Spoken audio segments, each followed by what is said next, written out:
আমি যদি এটাকে সহজভাবে বিশ্লেষণ করি, ধরেন আমাদের লোকাল কুমিল্লার মানুষ যারা আছেন, বল্লা তো চিনেন, বল্লা চিনেন না চিনেন, অথবা বেঙ্গুল নামে চিনেন, আর একটু এক ধাপ আগাইন না, হ্যাঁ, বেঙ্গুলকে যে একটা কামড় দিলে জ্বর উঠে যায় শরীরে। তো ইরান এই মুহূর্তে বেশ কিছু অ্যাকশন করেছে। তো এর মধ্যে একটা অ্যাকশন আমার কাছে মনে হয়েছে এটা বেঙ্গুলের চাকে ঢিল মারার মতন। কেন বললাম?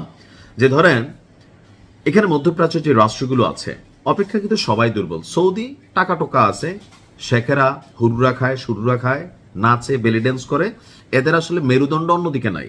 যত মেশিনারিজ আছে সবগুলো বিদেশ থেকে কিনা।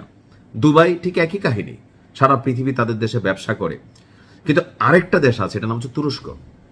তুরস্ক সামরিক দিক থেকে, প্রযুক্তির দিক থেকে, ওয়ার্ল্ড ওয়াইড অস্ত্র ব্যবসার দিক থেকে তারা কিন্তু যথেষ্ট সেটেল, এবং কি ন্যাটোর সদস্য রাষ্ট্র। আর ন্যাটো গঠনের যে প্রণালী, সেটার মধ্যে একটা বাংলাদেশি ভাইব আছে।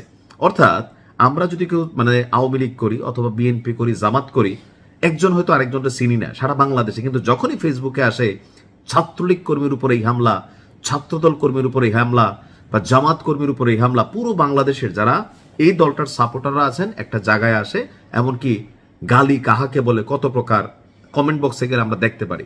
তো ন্যাটোর মানে সিস্টেমটা এরকমই।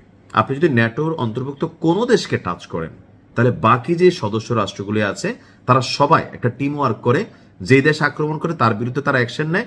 আর 29-30টা দেশের প্রত্যেকটা দেশেই ন্যাটোর একটা ঘাঁটি আছে। তো ইরান সর্বশেষ তুরস্কে যে ব্যালিস্টিক মিসাইল দিয়ে আঘাত করছে, আমেরিকা এখানে এসে একটা চান্স পেয়ে গেছে। কারণ আমেরিকা হচ্ছে ন্যাটোর বাবা, আর বাকিগুলো হচ্ছে ছোট ভাই, ভাতিজা অথবা ছেলে টাইপের। তো এখন যখন তুরস্ক এই আঘাতপ্রাপ্ত হয়েছে, এগুলো তো ভিতরে ভিতরে সব গুটিবাজ। বললাম না, দেখেন ইরানের বিরুদ্ধে সৌদি এখন যুদ্ধ ঘোষণা করতেছে, আরব আমিরাত যুদ্ধ ঘোষণা করতেছে, বাহরাইন ঘোষণা করতেছে। তো তুরস্ক সবগুলা কিন্তু ওই যে গুটিবাজ, রসুনের মানে কোয়া কোয়া গোড়াটা এক জায়গায়। তো এখন বিভিন্ন কারণে এরা সামনে আসা শুরু করছে। আজকে ইরান থেকে ছোড়া ব্যালিস্টিক ক্ষেপণাস্ত্রে ন্যাটো জোট আপনার যেই ক্ষয়ক্ষতির সম্মুখীন হয়েছে তুরস্কে, সেইটা নিয়ে এই হামলাকে তুরস্কের সার্বভৌমত্বের উপর হামলা হিসেবে ভাবছে আপনার ন্যাটো জোট। আর এই জোটের বাবা হিসাবে আমেরিকা বলতেছে আমরা অ্যাকশনে যাব।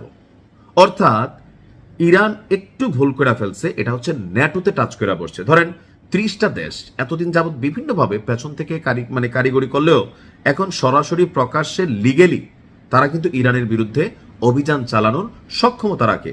কজ এটা যখন গঠন করা হয়েছে, পলিসি এটাই ছিল, ন্যাটো অন্তর্ভুক্ত কোনো দেশের আকাশে যদি ধরেন শত্রু রাষ্ট্রের একটা তেলাপোকাও উড়ে অথবা একটা পাখি উড়ে, এটারও কিন্তু ভূপাতিত করা হয়।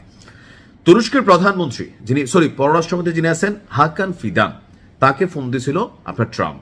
এমনকি বলা হয়েছে যে তুরস্ককে যুক্তরাষ্ট্র পূর্ণ সমর্থন দিচ্ছে তাদের সার্বভৌমত্বের বিরুদ্ধে ইরান যে অভিযান চালিয়েছে তার পাল্টা জবাব দেওয়ার জন্য। শুধু তা বলে ক্ষান্ত না, এখন লড়াই করবেন মেশিন নাই। বাংলা একটা কথা আছে, কোপাবে শামসু টাকা দেবে কে? বাচ্চু। ইচ্ছাকার তাইলে বাচ্চুর, শামসুর হালকা হালকা রাগ আছে। তো এই মুহূর্তে শামসু হচ্ছে তুরস্ক আর বাচ্চু হচ্ছে আমেরিকা।